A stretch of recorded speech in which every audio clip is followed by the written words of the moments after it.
Hello matriculants, I'm very excited to say I have upgraded. To a bot now. So I hope you are happy for me as I'm happy. Okay, today we are doing logarithmic functions. Logarithmic functions, we're talking about the inverse of an exponential function. An inverse of an exponential function is called a logarithmic function.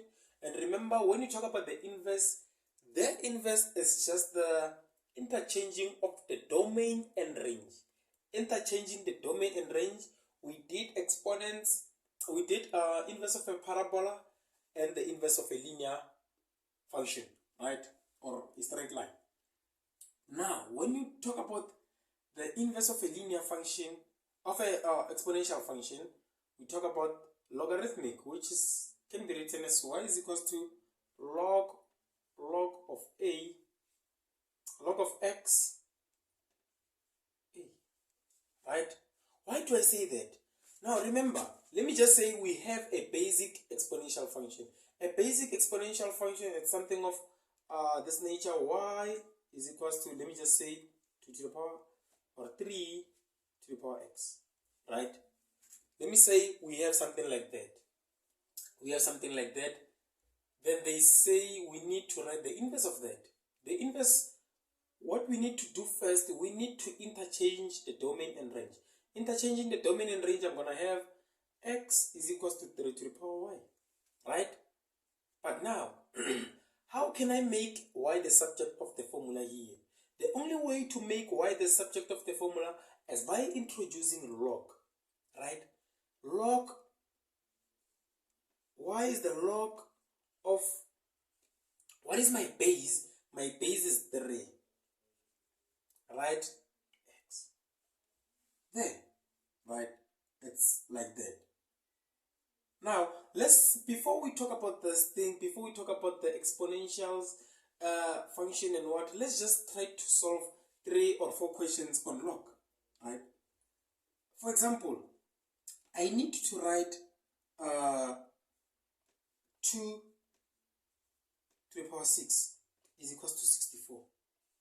I need to write this or express this as a log, right?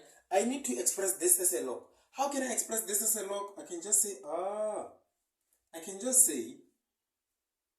6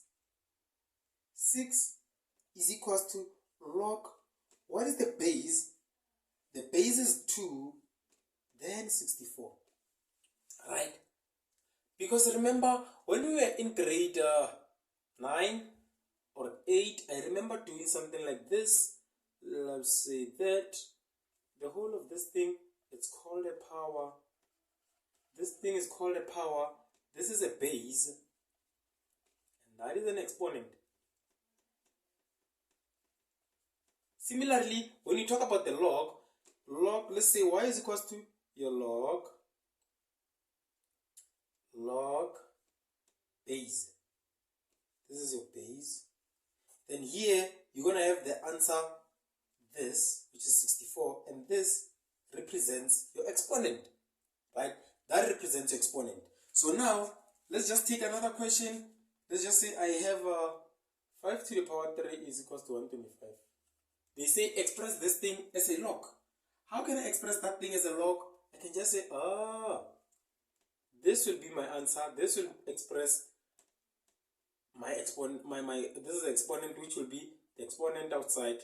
Exponent is equals to the log of the base and the answer on my right hand side, right? The answer on my right hand side. So now I can just write it and say, what is my exponent? It is 3, right? My exponent, it is 3.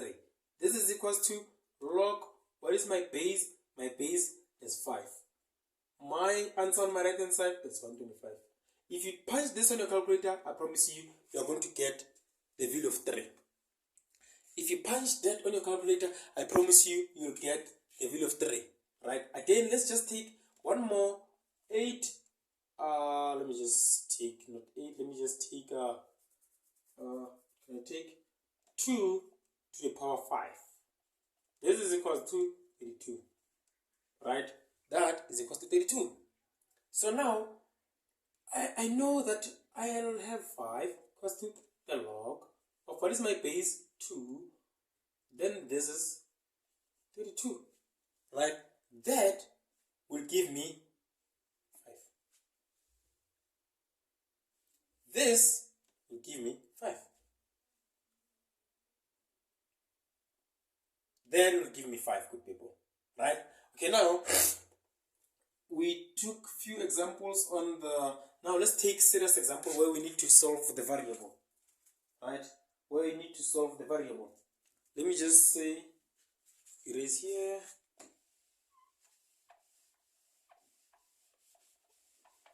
Erase there. Take a equation where they say, let me say we have 2 to the power x is equals to 8. Right? They say you need to use logarithmic to solve that. You need to use logarithmic to solve that. You know your answer will be x is equals to the log. What is your base? Your base is 2. Then what is this? This is 8. Answer. What is your answer? You're going to get your answer there. Right? You're going to get your answer there. I believe it's going to be 3. Right? I believe it's going to be 3. Because 2 to the power 3 is 8.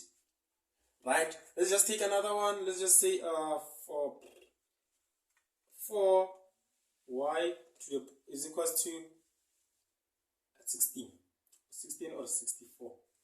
Right? Then this will give you y log of base 4 and 64.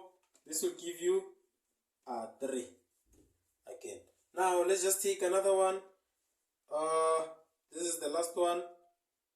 5 to the power y is equals to 625. Right? So you're going to have y is equals to the log of base 5 and 625. I believe this will be y is equals to 4. Right? Those are things that you need to know. Those are the things that you need to know, good people. Now, let's deal with... Don't mind my very big head. It's very big indeed. And yeah, remember when I was growing up, my sister, I'll never forget that because it still hurts. She said, the way I have a very big head,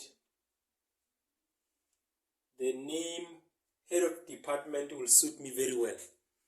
Right? Okay, now let's get into real business. Right? Let's get into real business. Let's get into real business of the day. Why are we doing this? We are given this. Given f of x is equals to 2 to the power x. Right? First question, determine f inverse of x. Right? In the form y.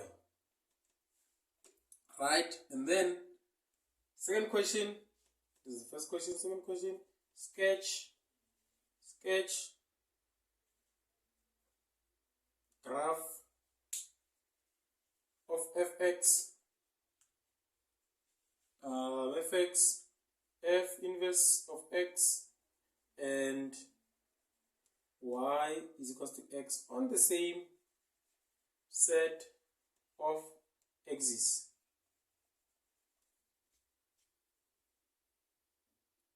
Write down the domain. 3.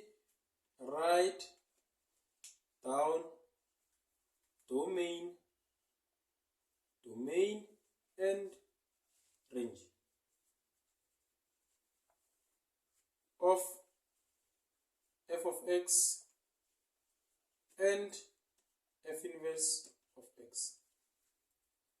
Right? Those are the 3 things you need to do. Those are the 3 things you need to do. How can I solve that? The first question, how can I solve it?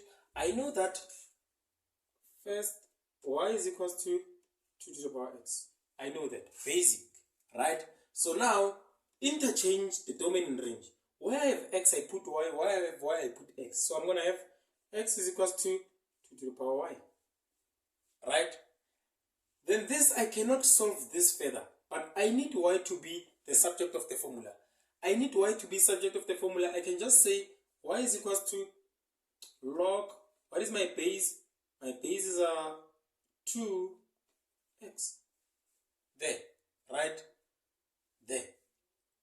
Now, I have solved this thing. They said in terms of y. Right? I need to write it in the form y is equals to. So now, the next question, it says I need to sketch.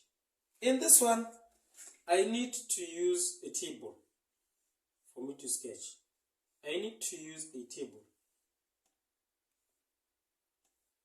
I need to use a table. Right? I have x and I have y. Now this is the table for the original graph. Right?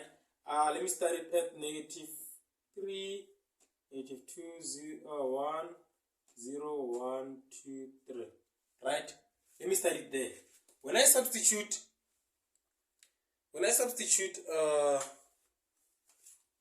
here, where am I? When I substitute 2 to the power negative 3, I'm going to get 1 over 8. Right, I'm getting 1 over 8. Negative 2, I'm getting 1 over 4. Negative 1, I believe, is going to be half. 1 over 2. Then this will be 1. Then what is the next one? It's 2.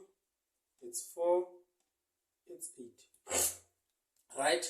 Then now, if I wrote this, I can just get the next one. I can get the next one easily. This, now we're talking about the inverse of x.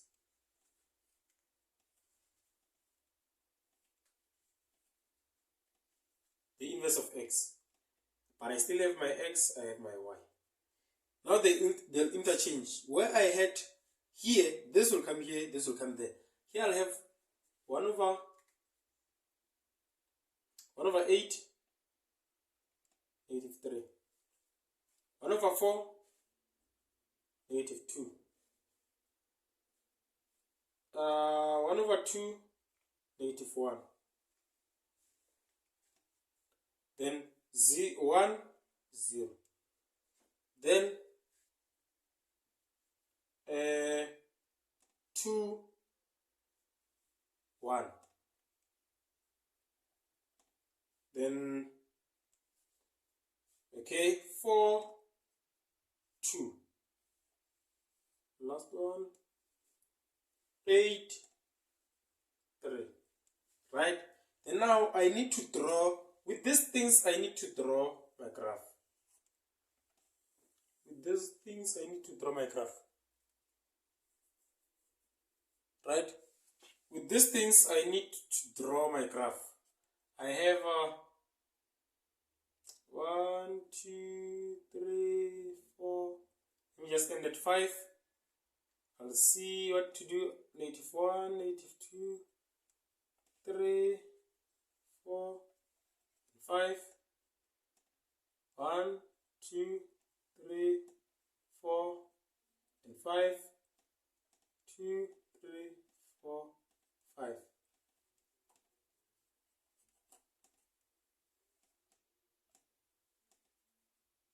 There, right? It means this one will just exclude it, the 3 and 3. You can just take from negative 2 up to 2, right? So now, for negative 2, I have 1 over 4, which is 0.25, I believe. For negative 2, I have 1 over 4, which is 0.25. 0.25. Negative 2, 1x is negative 2, I have 0.25. Let me just put it somewhere. Okay, let me just use a different color. Negative 2, I have 0.25. Let me just put it there. And then for negative 1 I have half. Let me just put it a bit up. Then I have 1 and 0. And then I have 1 and 2. Then I have 2 and 4. Then should be a smooth, oh God, should be a smooth curve going up like that, right? Going up like that. There. That is my first graph. This graph is for, or is the original graph, right? That is the original graph. Then the second graph for 1 over 8 sx, okay, for 1 over 4 sx, I have negative 2. Somewhere here. And then for negative 1, I have half. Somewhere at half. Then I have another point here. 2 and 1 I have here. 2 and 4 I have there. There's my point. So my graph will be moving something like this. I'm sorry about that. This drawing is terrible. There. Just erase this. There. My big head. For sure you're seeing my big head. Sorry about that. Now, this is the f inverse of x. Right? This is the f inverse of x. So, they said we must draw this, and one more thing. You need to draw, okay, actually, where is this? This, and that. Right? Now, you're gonna draw this guy. We call this guy, he is always in broken line graph. You're gonna draw him in broken line, always. This we call him y is equal to x. Right? That is the asymptote of, or the symmetrical line of the two graphs. Right? Then, one more thing that we need to do, we need to answer the third question. We need to answer the third question. I'll just erase this one and this one because we did them. Let's leave the third question. They say, the third question, write down the domain and range of f of x and f inverse of x. Let's start by f of x. F of x, okay, let me just write it here. The range of f of x and the domain. F of x, okay, domain, you can see my graph starts at this point from negative x to positive x. So my domain can be written as like this. Do I have conditions? No. In this one I don't have conditions. So x is the element of real numbers, meaning my x lies in the negative part of x and the positive part of x. My graph lies in the negative part of x and the positive part of x. That is why we say x is the element of real numbers, right? Okay, now let's take our range. What is our range? Please don't say x is y is the element of real numbers, because you are very wrong. You are very wrong. Your graph lies in the positive part of y only. Your graph lies in the positive part of y only, right? And your graph never touches the line of x. Your graph will never touch this line. Why am I saying that? The asymptote for that is 0, plus 0, right? So we don't really write it. So x, y is greater than 0. My graph will always move from this point going up, right? Or you can write it like this. You can just say my graph is in between 0 less than y less than positive infinity, right? It means my graph lies in between 0 and positive infinity. Why am I not including these things? Why am I not writing it like this? It's wrong, because my graph never touches the point 0. The graph is greater than 0. It never touches the point 0. if I say this, it means I'll be saying my graph touches the point 0, of which it's not correct, right? Then we are done with the original function. Let's talk about the inverse function, f inverse of x. We need domain. If you remember what we said, we said when defining an inverse function, because this is the inverse function of the exponential function. This is the inverse of the exponential function. Remember what we said when we were defining the inverse function? We said the inverse function, it is the interchanging of the domain and range. The interchanging of the domain and range. I hope that statement rings a bell to you, right? I hope that statement rings a bell to you, because in this case, if I say it is the interchanging of domain and range, I can simply say, oh, means my domain is 0, x, positive infinity. It means I can do that because it is the interchanging of domain and range, right? Then it means my range can just be as the element of real numbers. There. It is the interchanging of domain and range. Thank you. As far as functions, I'm very happy to say we are done. The next time you see my big head or you hear my voice, we will be doing question papers, 2021 question paper and 2020 trial question paper. We will be pushing as much as we can so that we do as many topics as we can do before you write your trial exam. And good luck. I believe you are a star, and I believe you can pass your maths with very, very, very good levels. Tango.